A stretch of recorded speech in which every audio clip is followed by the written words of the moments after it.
Isang mapagpalang araw po sa ating lahat. Ako po si Junella Bianca Aguilar at ito po ang aking Day 217 devotion para sa ating 365 daily devotion na pinamagatang ano ang purpose ng prayer maliban sa humingi sa Diyos. At ang topic natin ngayon ay prayer. Sabi po dito, yung concept na prayer is personal communication with God. It is not a ritual or religious duty, but a real and intimate conversation between the Creator and His redeemed children. Through prayer, we adore God, confess our sins, express gratitude, and bring our needs before Him. Praying is both a means of grace and an act of dependence. Grounded in the work of Christ and guided by the Holy Spirit, we don't pray to inform God, He already knows. We pray to align our hearts with His will, so seek His power and to enjoy His presence. At ang Bible verse natin matagpuan sa Luke chapter 22 verse 42, saying, Father, if you are willing, remove this cup from me. Nevertheless, not my will, but yours be done. Sa Tagalog po, Ama, kung ibig mo, ilayo mo sa akin ang kopang ito. Gayon may wag ang kalooban ko ang mangyari kundi lang sa iyo. At ang teachings natin ay number 1, prayer is aligning our hearts with God's will. Ito po, yung prayer, di ba, hindi lang yung paghihingi, hindi lang yun yung purpose, kundi yung true prayer, ina-align natin yung puso natin kay Jesus Christ. Ano, di ba, sa pagdarasal natin talagang taos puso, mula sa puso yung pagdarasal natin. Kaya ayan, ina-align natin yung buhay natin at yung puso natin sa ating Panginoon. Parang doon tayo nakipag-communicate sa Kanya. And number 2 po, prayer is enjoying God's presence. Ito po, when we pray, di ba, ibig sabihin, na-enjoy yung presensya ng ating Panginoon. Kasi kung hindi mo naman na-enjoy, di ba, ba't ka naman, ayun yung purpose ng prayer, di ba? Kasi na-enjoy mo yung presensya ng ating Panginoon at alam mo, makakaligtas ka at gino-glorify mo siya. Di ba nga wala na, hindi natin nakakasama ng physical na ating Panginoon, hindi katulad ng sinauna. Kaya yun na lang yung naging way natin para makapag-usap sa Kanya through prayer and devotion, di ba? And number 3 po, prayer is God's means of glorifying Himself.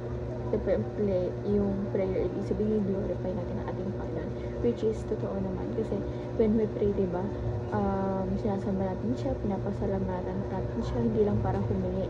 Hindi tayo yung pag-aayos natin ng ating Panginoon, hindi. Kailangan tayong nag-aayos sa Kanya. Kung ano talaga yung will niya, dapat sumusunod natin. Kung ano yung will niya para sa atin, kailangan talaga naka-align tayo sa ating Panginoon. And application naman po, para nito apply sa ating buhay. Number 1, pray to be in tune with God. Ito po, mag-pray tayo para naka-align yung puso talaga. Yung nakipag-connection tayo sa ating Panginoon, kailangan kasi talaga lumalim yung relasyon natin sa ating Panginoon.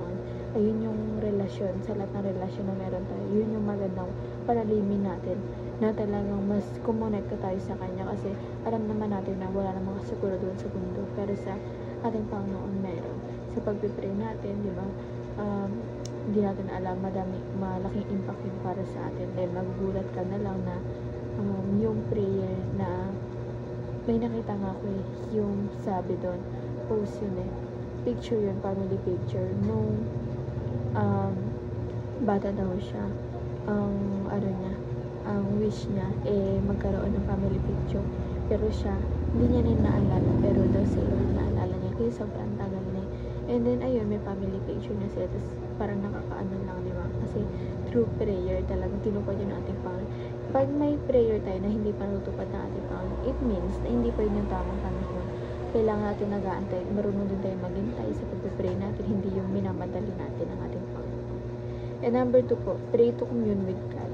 Ito nga po, mag-pray po tayo para talaga sa pakikiisa, sa pag-communication sa ating Panginoon. And number 3 po, pray to glorify God. Ito talaga, kasi diba pag nagpipray talaga tayo, gino-glorify natin ang ating Panginoon. Talagang pag-usap tayo sa Kanya,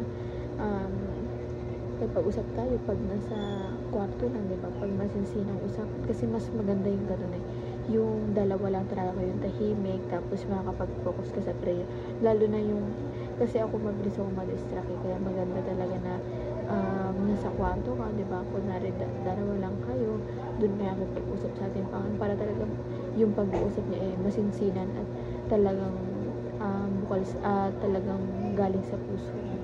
And yun lamang po ang aking devotion ngayong araw. Sana po may tutunan kayo. At huwag po na nakalimutan na i-share sa ating mga mahal sa buhay. And God bless po sa ating lahat.